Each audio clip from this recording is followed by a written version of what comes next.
Welcome friends.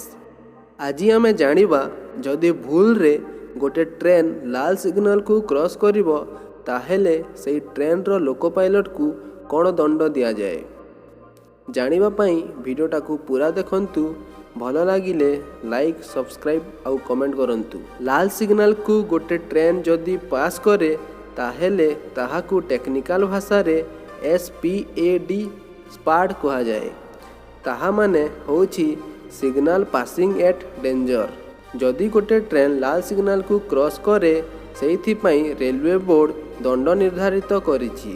लाल signal को cross करिवा विभिन्न परिस्थिति हेइ पारे।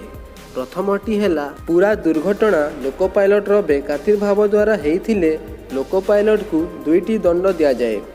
प्रथमटी हेला रिमूवल फ्रॉम सर्विस, तामाने चाकरी रु बाहर करिवा।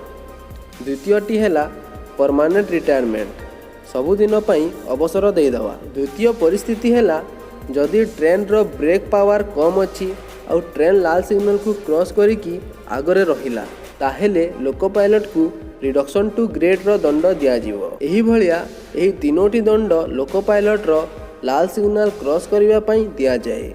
गोटे लोको पायलट रो पूर्व रेकर्ड भल थिले मध्य एही दंड दिया जाए। जदि सिग्नल सिस्टम रो किछि त्रुटि अछि और ताहार किछि लिखित प्रमाण लोको पायलट पाखरे अछि ताहेले लोको पायलट लाल सिग्नल को क्रॉस करि पारिबे। सेइथि पई किछि दंड तांको मिलिबो नाही। एही भलिया आपण माने एही छोटो जिंस को ए वीडियो माध्यम रे जानि पारिले। वीडियो केमिति लागिला कमेंट करिके जरूर कहिवे और सब्सक्राइब मध्य करि देबे। धन्यवाद।